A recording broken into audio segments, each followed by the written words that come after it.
Buongiorno da Renzo Micheletto, ben ritrovati con questo nuovo approfondimento di Veneto Agricoltura Channel, che è la chiusura, quest'oggi la chiusura della settimana della congiuntura.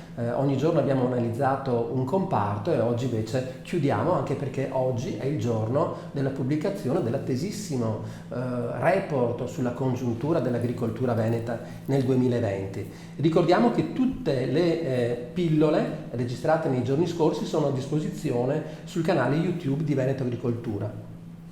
Nello specifico ricordo che ci siamo dedicati del comparto della pesca, dell'lattiero caseario, dei cereali, delle colture industriali, dell'orticolo, della carne e infine ieri con la viticoltura e la frutta.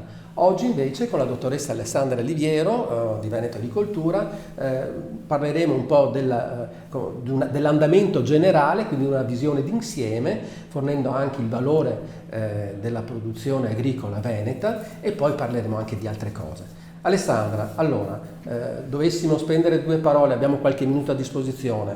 Com'è andato il comparto agricolo veneto nel 2020?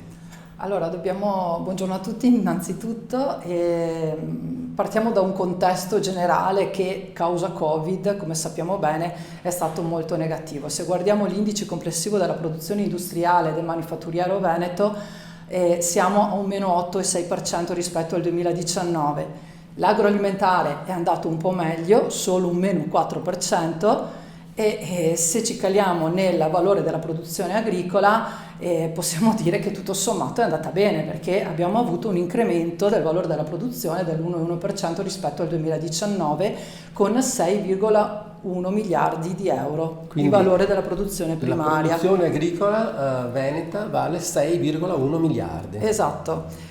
A questo risultato, diciamo tutto sommato positivo, hanno contribuito soprattutto le colture erbacee, quindi il mais, i seminativi, le grandi colture, che hanno avuto un incremento della quantità prodotta complessivo del 6,4%. Perché l'andamento climatico è stato buono e quindi c'è stata una produzione. Sì, esatto, come credo si sia visto nei giorni precedenti con i singoli settori. Diciamo che ha tirato in giù il comparto degli allevamenti, che ha avuto un valore della produzione trainato in basso proprio dai prezzi, che hanno avuto un calo abbastanza sostenuto del meno 2,6%. Ovviamente qui ha inciso molto la pandemia da Covid, che ha ridotto proprio i consumi e la produzione. In particolare dell'Horeca, quindi la ristorazione. Esatto, e quindi giocoforza, il settore ha risentito proprio di queste contrazioni, e ovviamente anche delle attività connesse a quelle agricole. Se pensiamo appunto all'agriturismo, alla manutenzione delle aree verdi, sono stati tutti comparti che hanno visto un deciso calo del valore della produzione. In questo caso parliamo del 4% complessivamente. Ecco, questo poi ha inciso anche sul numero degli occupati e delle imprese? Allora, non più di tanto, perché comunque le imprese, abbiamo 61.400 imprese circa nel settore agricolo, e hanno continuato a tenere il loro, diciamo, trend usuale di decrescita, circa 1,5% ogni anno.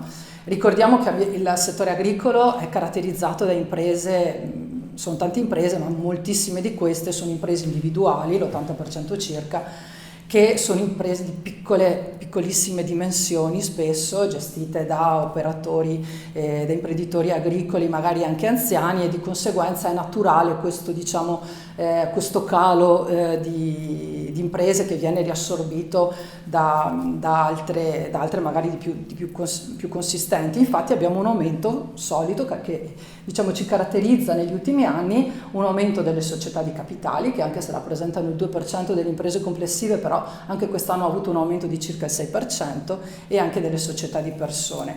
Gli occupati, come chiedevi tu poc'anzi, diciamo il saldo che ci viene dato da Veneto Lavoro è aumentato di circa 1.200 unità. Stessa cosa, il dato della forza lavoro complessiva registrato dall'Istat ci dà un aumento dell'8,5%. Questo perché? Perché spesso l'agricoltura è una sorta nei periodi di crisi è una sorta di settore rifugio anche per l'occupazione, quindi persone che magari sono in cassa integrazione o hanno bisogno di lavorare trovano nell'agricoltura un settore sempre diciamo aperto, anche perché giocoforza la tipologia proprio delle attività, delle varietà che noi diciamo coltiviamo, pensiamo anche alle orticole piuttosto che alla viticoltura, cioè richiedono una consistente mole di manodopera. Quindi possiamo dire che nonostante questo anno terribile dovuto alla pandemia, comunque tutto sommato il comparto agricolo ha tenuto abbastanza. Se pensiamo che l'occupazione regionale complessiva è diminuita del 2,4%, un più 8,5% per l'agricoltura diciamo è un buon dato. Ecco, poi un'altra cartina di tornasole solitamente è il valore dell'import e dell'export. E questo com'è andato? Anche qui tutto sommato è andato bene, perché abbiamo un saldo della bilancia commerciale per il secondo anno di seguito positivo. Per il primo anno anche a livello nazionale abbiamo avuto un saldo della bilancia commerciale positivo di 3 miliardi quest'anno, proprio dovuto alla pandemia che ha ridotto le importazioni e anche le esportazioni, ma le importazioni si sono ridotte molto più che le importazioni, proprio per questa diminuzione della domanda interna che c'è stata. Abbiamo quindi un saldo della bilancia commerciale pari a più 370 milioni di euro e con un aumento nel 2020 del 53%. Bene. Ascolta Alessandra, ricordiamo nuovamente che da oggi il rapporto complessivo è scaricabile e disponibile sul sito di Veneto Agricoltura, quindi tutti questi dati sono dettagliati benissimo nel report. E possiamo anche spendere due parole su questo primo semestre del 2021? Cosa è successo? Com'è andata? Come sta andando?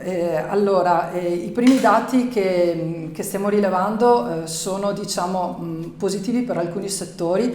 Per esempio per i cereali e le colture industriali possiamo dire che c'è un aumento per esempio delle superfici a frumento tenero e soprattutto a soia, che hanno registrato un aumento proprio in termini di superfici. Per quanto riguarda la produzione, appunto, sono ancora in campo e non possiamo fare previsioni.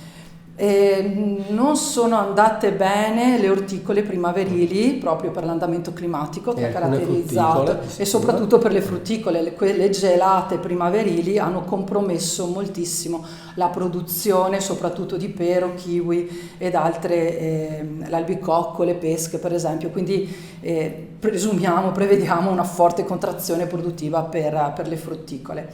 Per quanto riguarda il vitivinicolo sembra che dal punto di vista produttivo stia andando bene, si parla di un 5-10% in termini di produzione, però nel primo trimestre abbiamo una contrazione delle esportazioni già segnalata del 6-8%, quindi insomma dal punto di vista proprio delle esportazioni ancora non ci siamo per il settore, ma ovviamente quanto accaduto durante il Covid e quanto è accaduto anche nel secondo semestre dell'anno ci vorrà tempo per diciamo recuperare i danni fatti dalla pandemia, e diciamo che comunque però saranno in prospettiva in miglioramento tutti quei settori che sono stati decisamente impattanti dall'influenza Covid. Pensiamo all'agriturismo, ai prodotti di quarta gamma, alle orticole, al florovivaismo, che l'anno scorso nel primo semestre sono stati fortemente impattati dal Covid. Quest'anno decisamente nel primo semestre sono andate meglio. Bene. Ascolta Alessandra, chiudiamo perché abbiamo già dato un po' di dati e ricordiamo ancora e per l'ultima volta che da oggi il report sulla congiuntura dell'agricoltura veneta nel 2020 è scaricabile dal sito di Veneto Agricoltura, per cui tutti i dati sono disponibili lì, come pure anche le varie pillole che questa settimana abbiamo dedicato ai diversi comparti dell'agricoltura. Sono disponibili sul canale YouTube dell'Agenzia regionale. Un saluto a tutti, grazie Alessandra. Grazie a voi. Ringraziamo la dottoressa Alessandra Liviero per essere stata oggi nostro ospite e un arrivederci a tutti alla prossima occasione. Arrivederci.